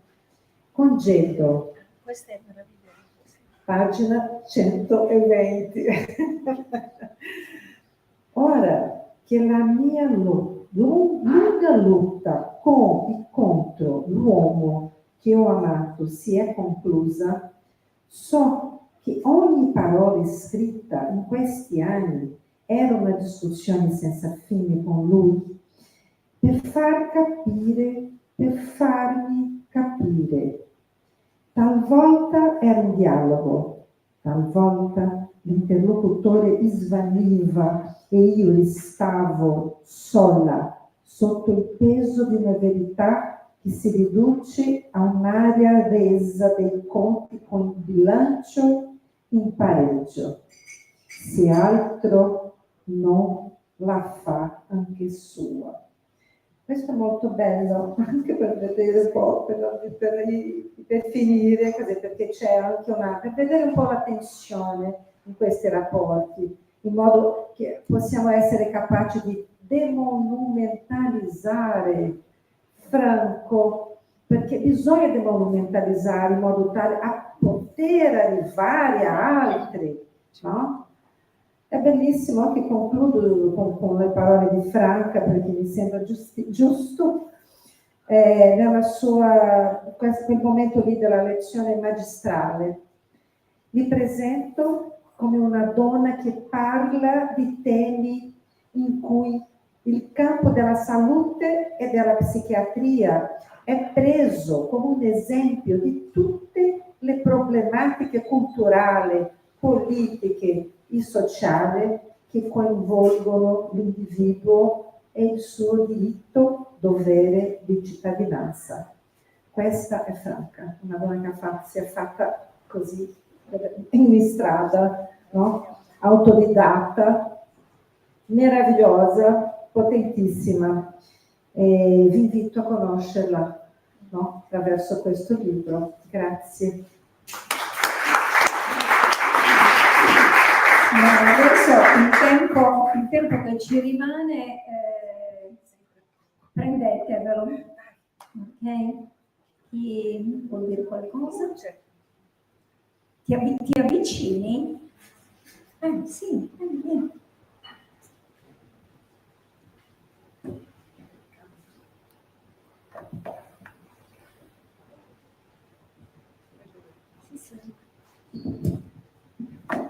Dai, aspetta, no, ok. Si sente? Si sente, sì. Allora, intanto vi ringrazio perché è stata una serata bellissima, cioè avete detto delle cose bellissime, interessanti, a cui noi insomma, abbiamo anche beccato, magari queste tematiche le abbiamo anche seguite da tempo, però molto interessante sentire poi dai diretti protagonisti insomma, di questo grande movimento che è stato rivoluzionario. Per farla breve, vorrei fare due domande. Una riguarda proprio la 180, perché anche nei vostri interventi è venuto fuori che la 180 non fosse esattamente come era stata progettata dai Busaglia e dal movimento che c'era attorno a loro. E quindi che cosa nella legge mancava rispetto a quel progetto iniziale? La seconda domanda, forse un po' più impegnativa, non lo so, siccome è stato citato il titolo di un libro, Salute mentale e politica, allora a questa legge siamo arrivati perché c'era una certa politica, perché c'era un grande movimento politico, no? A che punto siamo oggi? Cioè senza una politica, nel senso nobile del termine ovviamente, anche questo cammino utopistico, rivoluzionario che riguarda la salute mentale, ma poi riguarda un sacco di altre cose, è un po' più in salita. Bella domanda, vai. Possiamo, sì, facciamo anche altri. Facciamo le due domande in modo tale da... Allora, io avrei una domanda. Forse mi sono persa il passaggio e volevo vedere se questo è il libro, questa è un'introduzione, quando avete citato i vari punti che Franca ha cercato che ha elencato per cercare di conciliare sia quelli che sono i diritti fondamentali del paziente che le necessità dei familiari, delle condizioni necessarie per appunto poi trovare nella pratica la conciliazione delle due e dell'integrazione di questa struttura diversa in cui ci fossero anche delle soluzioni alternative alla cura, il lavoro e insomma la socialità. Grazie. Sì. Altri? Altri? Vabbè, intanto rispondiamo a queste due. Io penso che per quanto riguarda a questa dimensione molto vostra, che sarebbe bello ascoltare, no? Ernesto e Sandro in particolare, perché penso che tutte e tre, non mi sembra, tutte e tre questioni che sono messe qua sono collegate in questo senso. Sì, sì. Allora mi sembra che vada bene cominciare a girare dalla parte di Ernesto e Sandro. No, per quanto riguarda la 180, dunque, voi sapete storicamente che è avvenuta quando non ci si aspettava, è avvenuta per la richiesta dei liberali dell'abolizione della legge che c'era allora, che era la legge Giolitti, e una proposta di abolizione che avrebbe determinato un vuoto politico, perché si abolisce una legge ma non si propone nulla, no? E questo avveniva nel momento che c'era il sequestro Moro. Ed era una situazione delicata dal punto di vista, diciamo, politico, eccetera, perché l'equilibrio che si era creato nel governo Andreotti fra una certa parte della Democrazia Cristiana e il Partito Comunista, che dall'esterno appoggiava, nel senso che non votava contro, eccetera, quella situazione di emergenza che proprio in quei giorni poi significa si finisce con l'uccisione di Aldo Moro. Allora, in quel momento molto delicato, come dire, viene portata la legge che era stata pensata per la 833, che verrà successivamente, come un tentativo di impedire il referendum, cioè se si fa una legge si impedisce il referendum. Quindi diventa una situazione affrettata dove in un brevissimo tempo si giocano alcune situazioni e diciamo l'abilità di Franco, Basaglia e anche degli altri eccetera è introdurre questo momento in una situazione in cui c'è questa legge, però facciamo notare, viene approvata da tutti, soltanto il MIS, si chiamava MIS, quello che oggi si chiama in un'altra maniera, non mi ricordo più come si chiama, era contrario, il Partito Repubblicano si astiene perché non ci sono i voti. Comunque passa questo fatto. Quello che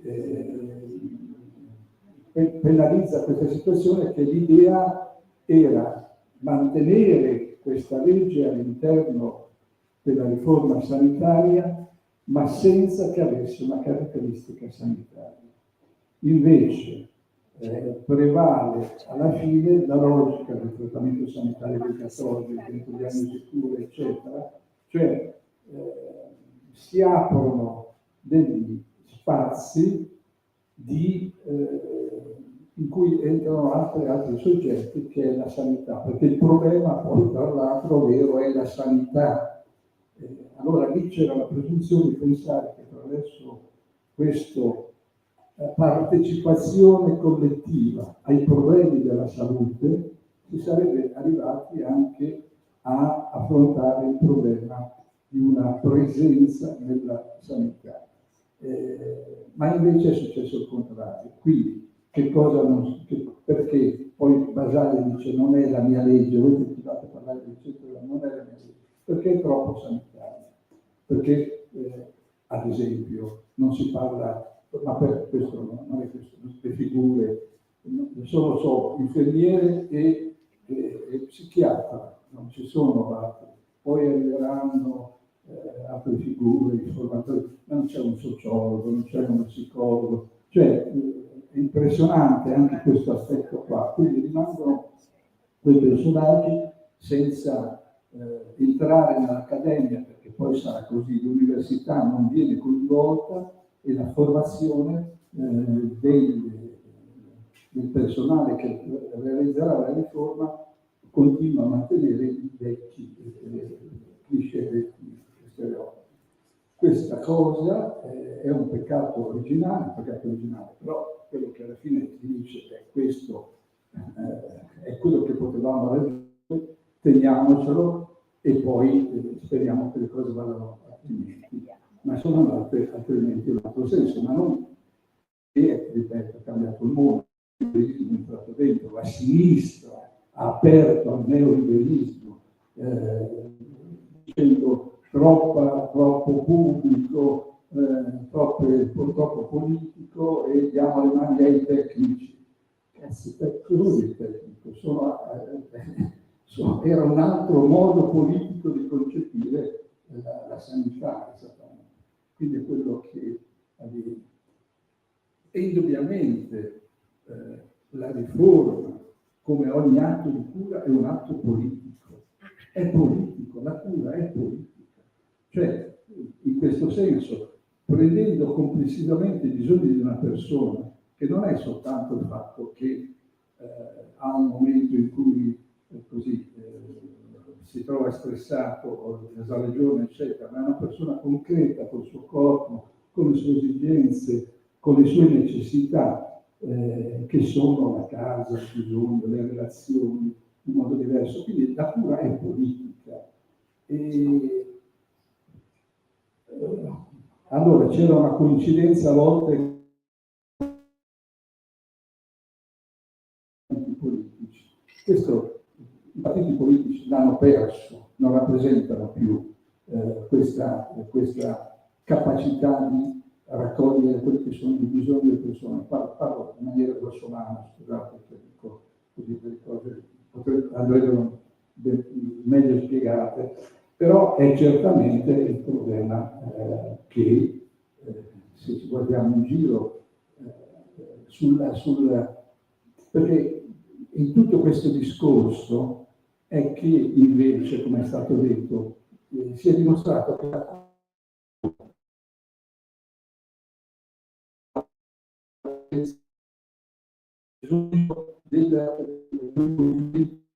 dei volontari, cioè che ci sono tutte queste sono risorse umane e anche economiche, cioè che non vengono, cioè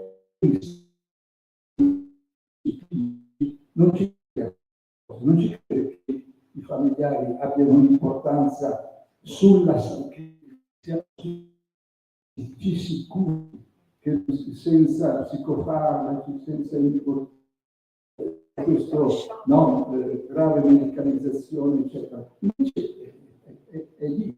Quindi è la democrazia che, cioè la libertà e la democrazia sono i presupposti della cura. Se non c'è questo, abbiamo una specie di cura che viene tramandata come cura che è soltanto controllo del sintomo. Il farmaco controlla il sintomo, se non lo peggiora. Quindi questo.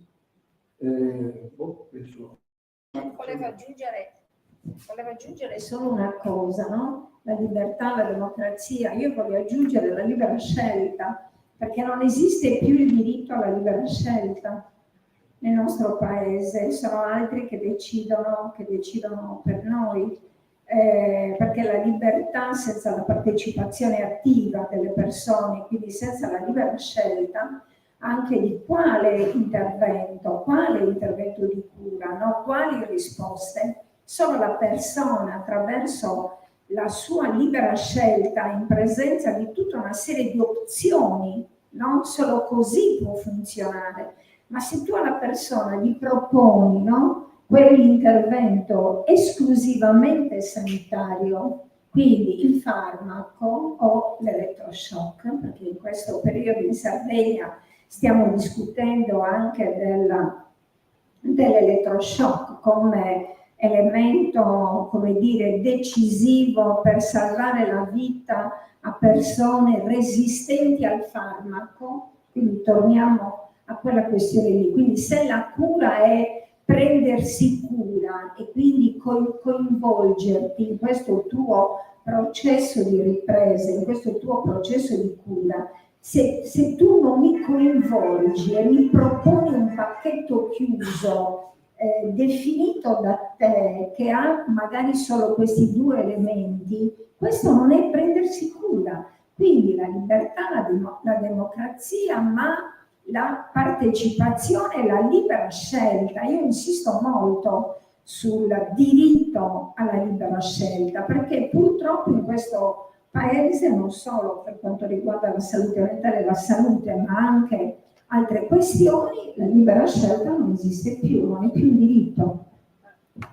Vorrei solo questo, che non si creasse una situazione, i farmaci sono importanti, la psicoterapia è importante, cioè non stiamo, la scienza, la psicoterapia sono importanti, ma sono solo un piccolo aspetto di quello che può significare cura.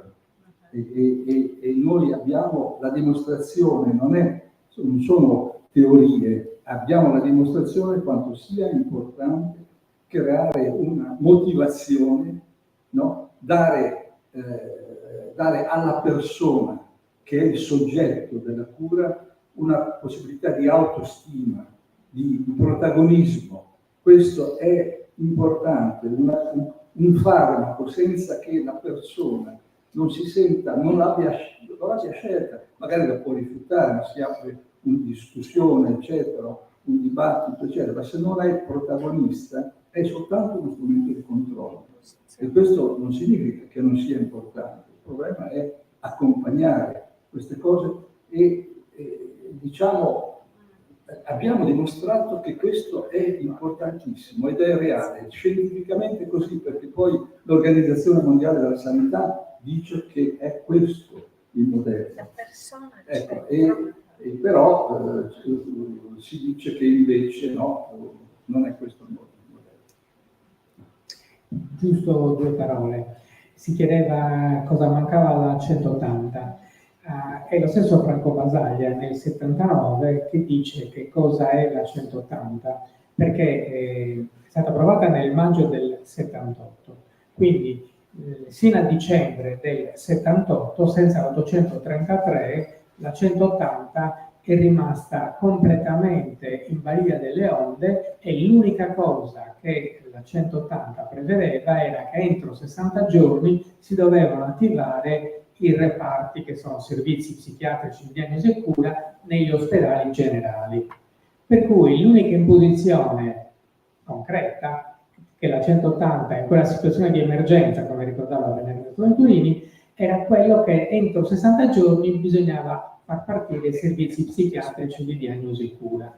Sino all'833 nel dicembre in Italia si è visto che, a parte le esperienze Guida, Trieste e altre, però praticamente nella maggior parte, in Sardegna soprattutto, si è visto che si sono attivati gli SPDC e basta. E basta. Questo cosa vuol dire? Che dai primi giorni, dalle prime settimane in cui sono stati attivati questi servizi, è successo un casino, perché ci sono gli psichiatri che sapotavano la 180 perché non ci credevano, che dimettevano le persone in modo selvaggio. I familiari senza servizi territoriali che non esistevano erano assolutamente soli e in quei mesi succedeva di tutto negli ospedali generali. E quindi anche quelli che avevano trionfalmente accolto la 180 come finalmente una legge umana, liberiamo i matti, iniziavano a essere molto critici e spesso diventavano ostili alla 180. Questo nei 6 mesi, da maggio 78 a dicembre 78. Poi viene approvata l'833, però anche lì un'altra fregatura, perché l'833, che ingloba la 180, non ha presentato un piano sanitario che riguardava anche la salute mentale, dove si diceva, ma insomma, vogliamo chiudere i manicomi, non è che li abbiamo chiusi, vogliamo chiuderli, ma che cosa dobbiamo fare? Niente. Anzi, si iniziava a dire che andava cambiata. Ed è Basaglia nel 79, quindi l'anno prima che morisse, che dice tutta questa polemica contro la 180, ma signori miei, in fondo la 180 che cosa dice? Dice che il manicomio non cura, ma violenta le persone.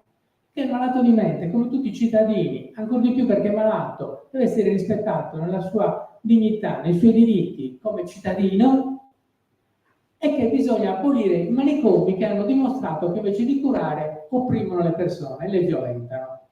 E poi garantiva il sistema che questi diritti venissero rispettati, per cui il trattamento sanitario obbligatorio andava fatto con proposta e con valida di 2 psichiatri, che c'era il giudice tutelare, e scadeva dopo, cioè cercare di garantire il malato di mente che sino allora era un internato ridotto al grado di minore, privo di ogni capacità di intendere e volere, quindi non era più una persona. Assolutamente. Quindi dice la 180 cosa ha fatto? Ha detto solo questo.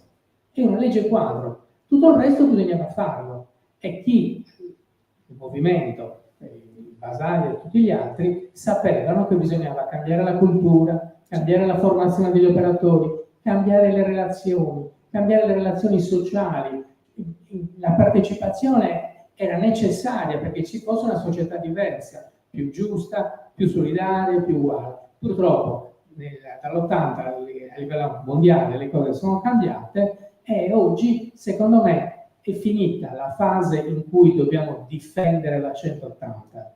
Secondo me è finita. Dobbiamo combattere contro l'SPDC e attaccarci a quelle esperienze a Trento un collega recentemente ha chiuso il servizio psichiatrico di diagnosi e cura e ha aperto un centro di salute mentale aperto 24 ore al giorno, tutti i giorni, con possibilità di dare ospitalità notturna e diurna alle persone. Ecco, questa è la strada che oggi bisogna prendere. Grazie Sandra.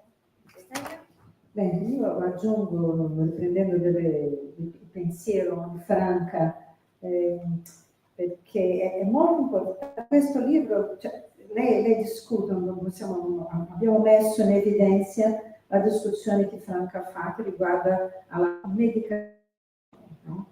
E questo ci fa pensare al problema che cos'è la sofferenza mentale, cos'è la patologia, no? Questa sofferenza che va letta, che va interpretata nell'ambito di un sapere medico come malattia mentale. Questo è un problema, no? Perché per Franca la dimensione psicosociale è fondamentale per capire la sofferenza. E ogni forma di prendersi cura di quella situazione riguarda a un processo di riabilitazione psicosociale, perché se la malattia può sembrare un processo individuale, non è, e invece chiaramente la salute è un processo collettivo. Questo è una cosa per me chiarissima nell'opera, nel lavoro di Franca come un ensaista, questa capacità di rendere molto chiara questa definizione. La salute è sempre collettiva e la malattia deve essere compresa, interpretata in una dimensione transdisciplinare, perché è impossibile capire in un altro modo. Così. Grazie Stella. Ci sono altre domande? Qualcuno vuole dire qualcosa? Se no chiudiamo.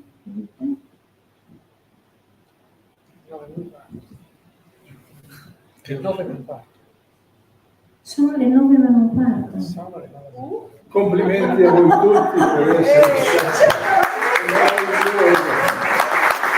Non c'è bisogno di dire niente. Promossi. Eroiche. Grazie, al prossimo appuntamento vi ricordo il 25 di settembre l'incontro pubblico dalla psichiatria custodialistica e repressiva alla salute mentale di comunità. Questo incontro si terrà nella sala convegni della CGIL in Viale Monastiri il 25 settembre. Grazie a tutti, buona serata.